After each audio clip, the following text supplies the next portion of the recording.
DMTV, Bilile Kamalo Banaibele.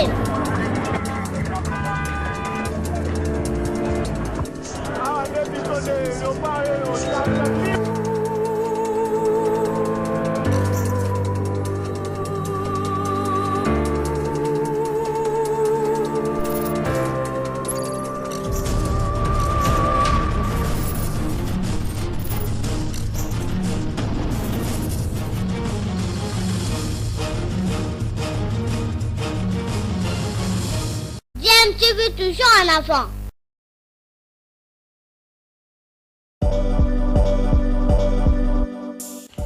Vous êtes sur DMTV, bonjour ou bonsoir, tout dépend de l'heure à laquelle vous nous suivez. Tout plaisir est pour nous de vous retrouver, mais surtout de savoir que vous êtes nombreux en train de suivre votre chaîne YouTube DMTV. DMTV qui vous propose l'actualité, vous propose également des analyses et des réflexions sur des sujets d'actualité, sur des faits sociaux, tout simplement sur des réalités que nous observons ici chez nous en République démocratique du Congo.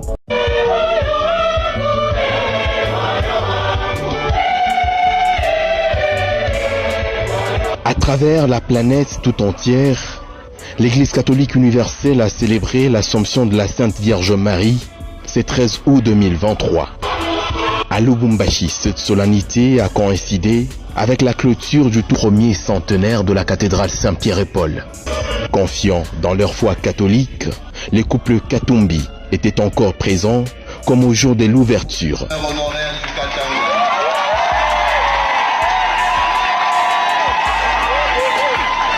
100 ans sur le chemin de la foi, l'archevêque métropolitain de Lubumbashi, Monseigneur Fulgence Muteba, a dans sa parole de foi invité tout d'abord l'Assemblée chrétienne à pratiquer le culte des Maries et réciter régulièrement les Saints Rosaires qui ravivent l'espérance. Je puis vous assurer du haut de cette tribune que vous ne serez pas déçus.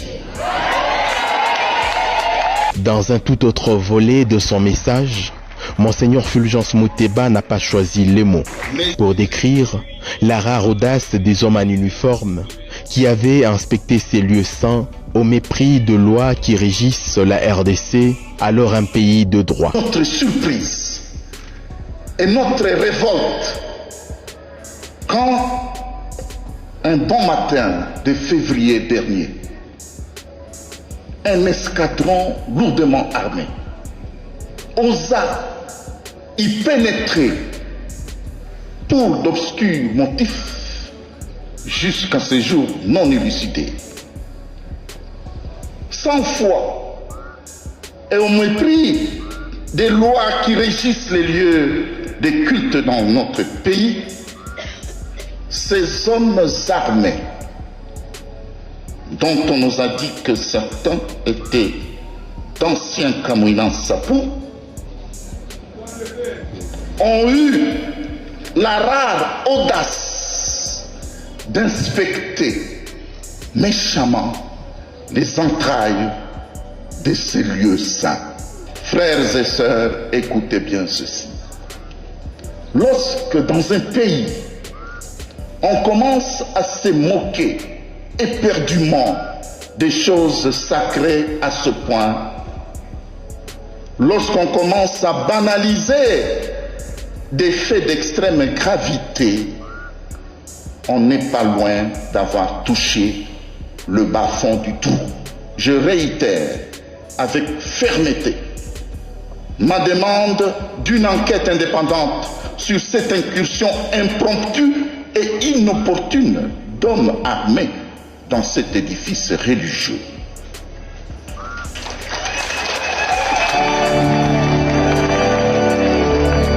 Ma requête insistante est sans plus ni moins un droit que doivent nous reconnaître ceux qui ont le devoir de transformer ce pays en un état de droit. À lui d'ajouter qu'il est d'une absolue nécessité que la dignité de l'homme, malgré sa classe sociale, soit respectée. Le philosophe grec du nom de Platon, qui a publié la célèbre République, doit se retourner 1001 fois dans sa tombe quand il voit ce qu'est devenu l'engagement politique dans ce pays. Pauvre Platon. Aussi, lorsque dans un pays, tenez-vous bien, la justice devient un terrain d'instrumentalisation et de manipulation pour des fins politiciennes. Que devient la nation? Tu peux me répondre? Parce que c'est justement cette justice qui élève une nation. Et c'est l'auteur du livre des Proverbes qui l'a dit. Il y a des millions, sinon des milliards d'années. Quand dans une société, les valeurs démocratiques, les libertés fondamentales, le respect des textes et des lois de la République sont frappés de relativisme ou sont violés quotidiennement sans aucun état d'âme, que devient l'art de gouverner la cité? Quand on emprisonne et on va jusqu'à commettre des assassinats crapuleux, non pas des ennemis qui tentent de prendre une partie de notre pays, et vous savez où ils sont, mais assassinat des adversaires politiques et des citoyens innocents qu'on met dans des sacs, et ça pour des fins électoralistes, parce qu'avant la ferveur des élections, on ne voyait pas ça. Comment peut-on alors définir la noblesse de l'engagement politique? Quand on s'empare des ressources du peuple, des deniers publics au profit des soi, comment peut-on définir le service qu'on doit rendre au peuple? Ce peuple qui en est le propriétaire à titre. Des questions qui m'est à de l'esprit. À la lumière de « Je suis un homme de jeunes camarades ». Au peuple congolais, d'ici et d'ailleurs, dont nous représentons tous un petit échantillon, le « Je suis un homme de jeunes Kabanga » nous lance également des questions. On retiendra qu'un peuple qui ne sait pas s'indigner quand tout va mal dans la société, ce peuple donc doit s'interroger et automatiquement il doit cesser de se plaindre. Quand je dis s'indigner, c'est dans le sens du français Jean-Luc Mélenchon, que vous connaissez bien. Grande gueule éloquente. En effet, cela ne signifie pas nécessairement qu'il faut passer à la casse, qu'il faut troubler l'ordre public, qu'il faut violer les lois de la République. Mais bon, s'indigner, ça signifie savoir dire non quand il faut dire non, savoir dire oui quand il faut dire oui, par obéissance à l'enseignement du Christ qui dit que votre oui soit oui, que votre non soit non. Jacques, chapitre 5, verset 12. Où sont passées vos valeurs humanistes qu'on vante tant en philosophie africaine, en socio-anthropologie africaine, qui vous oblige d'opter pour une culture d'enfermement ethnique? Perdez le temps dans cet enfermement. Une culture de haine, d'insultes faciles. On dit, oh, il y a les mouches de Poutine, les papillons de Hitler, qui traitent les autres de culture d'insultes faciles. Qui vous oblige d'adopter ça? Une culture de résignation, de mensonges et de manipulation, de vols et de viols, que sais-je encore.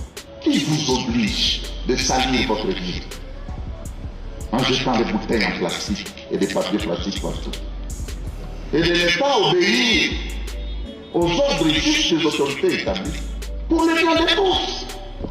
Si, face à des situations insupportables sur le plan humain, sur le plan de la dignité humaine, nous entendons des chrétiens murmurer, par exemple, ce qui suit: ah, si c'était au temps de Monseigneur Benkin, ou au temps de Monseigneur Katanga, ou encore au temps de Monseigneur Tafunga, l'Église aurait certainement réagi ou aurait haussé le ton.